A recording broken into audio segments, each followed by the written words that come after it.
Okay, so I want to tell a little story about this thing that happened to me one time when I was younger. Okay, so it's like October 2003.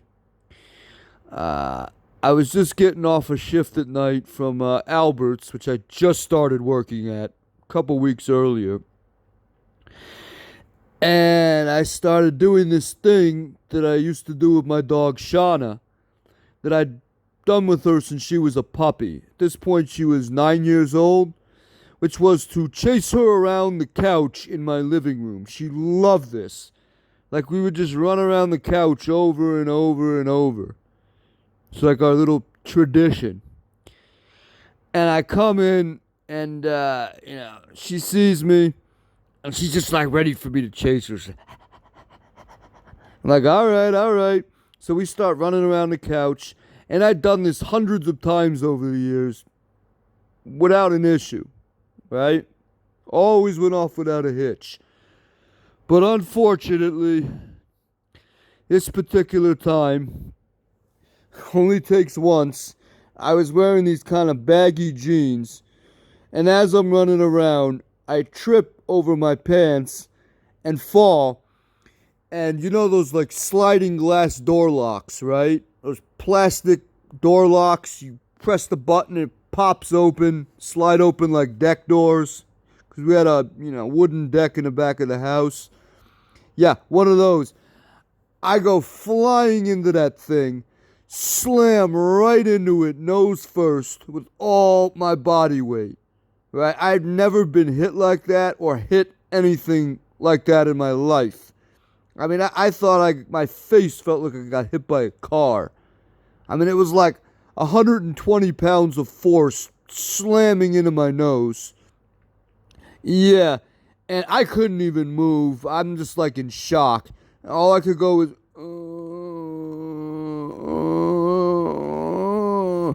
and of course, then came the blood, and more blood, and more blood. This door lock gashed my nose wide open, like the bridge of my nose, and it was just bleeding, bleeding, bleeding.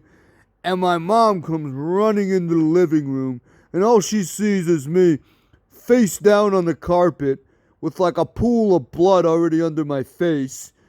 Oh my God, David, what happened? What happened? Oh my God. Like, it looked like I got shot in the face or something.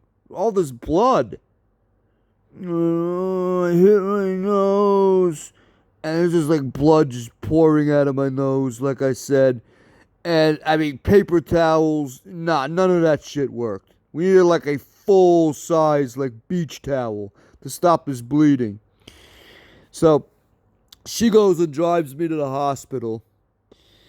And I'm bleeding all the way to Huntington Hospital. It's like over a 20-minute drive. It's still going. I ended up bleeding for like 2.5 hours, which is a personal record by a long shot. And unfortunately, since the glass door lock was a circle, it made this huge crescent shaped gash on the front of my nose. And these doctors are coming in when I'm in the ER telling me like it's going to leave this big raised permanent scar on my nose. And I'm only 19 years old. I was already self-conscious about the way I looked. And I felt like I wanted to die. Like, I think it's going to be permanent, kid. Sorry. This cut is really deep. I don't think we can fix it. And I'm like, no, what? A permanent scar on my nose? I'm already ugly. Damn it. And Mom's like, it's okay. It's okay. I'm going to fix this, all right? This is what I'm good at. But she was.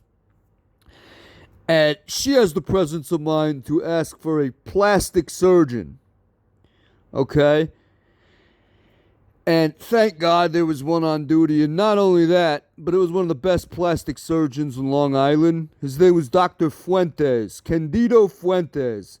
And he managed to stitch up my nose so good that it only left a very small scar that's nearly invisible.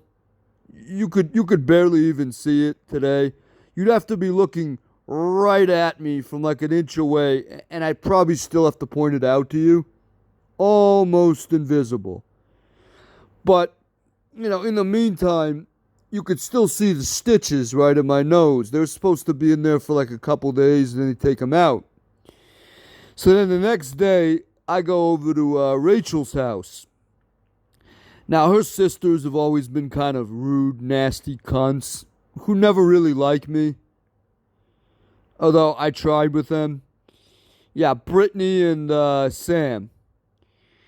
And then I walk in the house and I got the stitches in my nose, like I said. And Brittany just laughs in my face. And it's not like a friendly laugh, like you're giving your friend shit.